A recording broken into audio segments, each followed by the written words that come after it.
My boss thought I was faking being sick until he visited me in the hospital. I was only 3 months into my dream job when weird things started happening. First, my hands would shake so bad I couldn't type. Then I started getting dizzy spells at my desk. I tried to push through it, but one day I completely blacked out in the middle of a meeting. My coworkers had to catch me before I hit the floor. I woke up to everyone staring at me with worried faces. My boss wasn't happy. He kept hinting that maybe the job was too stressful for me and I should consider something else. The way he looked at me during meetings made my stomach turn. That weekend, I ended up in the ER. The doctors were baffled. My organs were starting to fail, but they couldn't figure out why. The monitors kept beeping with warning signals. Monday morning, my boss called. My mom answered since I could barely speak. Instead of making excuses, she simply invited him to visit me in the ICU. He showed up that afternoon. The moment he saw me, hooked up to machines, 30 pounds lighter, barely conscious, his face went white. He stammered an apology that brought tears to my eyes. The next day, HR called. They'd approved unlimited sick leave and would hold my position. My boss even organized a meal train for my family. My coworkers brought homemade soup every week. Turns out I had a rare autoimmune disease. It took 3 months to recover, but my job was waiting. My boss never questioned a sick day again. Sometimes people need to see to believe, but once they do, it changes everything. How did your parents fail you? My dad missed my graduation for a job interview. Mom promised he'd make it, but kept checking her phone anxiously during the entire ceremony. I felt my heart sink when I scanned the crowd and didn't see his face anywhere. After walking across that stage, I gripped my phone waiting for something. No texts, no calls, complete silence. Mom couldn't look me in the eyes when I found her afterward. She hugged me way too tight and whispered, "He really tried, sweetheart." My chest burned with anger I couldn't hide anymore. At my graduation party, relatives kept asking about Dad. Mom cycled through increasingly desperate excuses. Traffic jam, work emergency, car trouble, each lie more pathetic than the last. I watched her stumble through explanations while my shame grew deeper. My friend Jake pulled me aside and asked, "You doing okay, man?" I just laughed and said, "He's been doing this since I was 7 years old," because it was absolutely true. He missed my championship basketball game where I scored the winning shot, missed my debate team finals when I took first place, even missed my 18th birthday party last year, said he had to work late again. That night after everyone finally left, I sat alone staring at my diploma. Mom tried approaching me, but I cut her off immediately. "Save it," I said, grabbing my car keys. I've heard every excuse before. I drove to my old elementary school playground and sat on the same swing where Dad used to push me before work, completely consumed his life. Before he became just a distant voice, I sometimes heard coming home at 2 a.m. Something inside me finally broke that night. All the anger I'd bottled up for years spilled over at once. I pulled out my phone and texted him, "Congratulations on showing me exactly where I rank in your priorities. Message delivered. Read immediately." When I got home after midnight, Dad's car was sitting in our driveway. I found him hunched over our kitchen table, head buried in his hands like he was praying, papers scattered everywhere around him. Mom sat beside him with eyes completely red from crying. He looked up when I walked in. His face was gray with pure exhaustion. No tie anywhere. Dress shirt rumpled like he'd been wearing it for 3 straight days without changing. "I'm so sorry I missed your graduation," he said, voice completely hollow and broken. I stood there with arms crossed, waiting for the same excuse I'd heard 1,000 times before. "I thought this interview would change everything for our family," he continued slowly. His hands were actually trembling as he pushed a manila folder toward me across the table. Inside was a rejection letter dated that exact morning. The company had decided to go with a different candidate after all. Someone with more experience, they said. Mom spoke up then, her voice barely above a whisper. "Your dad's company started doing layoffs 6 months ago. He found out he was next on their list." My stomach dropped. "We've been 3 weeks away from losing this house," she continued. "The bank denied our refinance applications twice already." I stared at them both in complete shock. Dad had been driving for rideshare services every single weekend, had been secretly selling his prized vintage record collection piece by piece, had been skipping his own meals while still putting dinner on our table every night. This interview was literally his final hope to save us. He'd begged them desperately to reschedule around my graduation ceremony. They refused completely, said it was that specific day or never at all. During the actual interview, he talked about me constantly, my achievements, my determination, how proud he was. He thought he'd genuinely connected with the hiring manager. They kept him waiting in their lobby for 4 additional hours after the interview ended, made him believe he actually had a real chance. He sat there until building security finally told him to leave the premises. By then, my graduation was already long over. That night, I found a crumpled pawnshop ticket in his wallet while looking for aspirin. He'd pawned his father's watch, the same one his dying father had given him, the one he'd always promised would be mine someday. When I confronted him about it, he just shrugged with exhausted shoulders. "Some things matter more than old watches," he said simply. The next morning, I found him asleep at our kitchen table, surrounded by 17 new job applications he'd filled out overnight. He failed me by missing my graduation, but the world failed him so much worse. What's the most heartbreaking announcement your school ever made? For 3 years, our entire school rallied around Emma, a freshman diagnosed with terminal cancer. We held fundraisers, shaved our heads in solidarity, and filled her hospital room with cards when she was too weak for visitors. "Fight like Emma" became our school motto. Teachers wore purple ribbons daily. Students organized midnight prayer vigils. Our basketball team dedicated their season to her,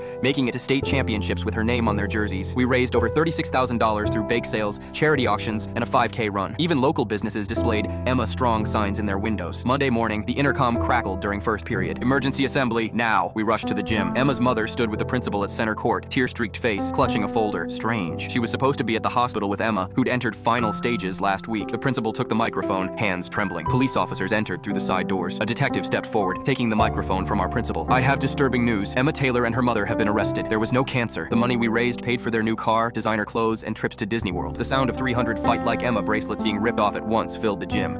What's the darkest secret you discovered after a loved one's death? My grandfather's study had been locked for 3 days after his funeral. Nobody could find the key until I remembered the secret compartment in his old medical bag, the one he made me promise never to open. Inside, I found not just the key, but a stack of newspaper clippings about missing patients from his 40-year career as our town's doctor. That should have been my first warning. The lock clicked open to reveal 43 leather-bound journals, each one dated and numbered. Mom, my father's new wife, insisted we burn them all, saying his will demanded it, but she seemed too eager, her hands shaking as she reached for them. That's when I noticed her wrist, a small tattoo I'd never seen before. I started reading that night. The first journal seemed normal, patient records, house calls, typical doctor stuff. Then I found the pattern. Every third Thursday, he'd write about special night consultations, patients who needed extra care. Each entry ended with 2 words, still breathing. But Journal 17 changed everything. There was a photo tucked inside. Mom, 20 years younger in a hospital gown. The patient number on her wristband, number 43. She wasn't my father's new wife who came into our lives 5 years ago. She was my grandfather's former patient, wearing my real mother's face, playing a role he had scripted decades ago. The final entry, written the day before he died, made my blood freeze. Patient 43 found the journals. Time to start fresh. Sarah, if you're reading this, check the basement freezer. Like grandfather, like granddaughter.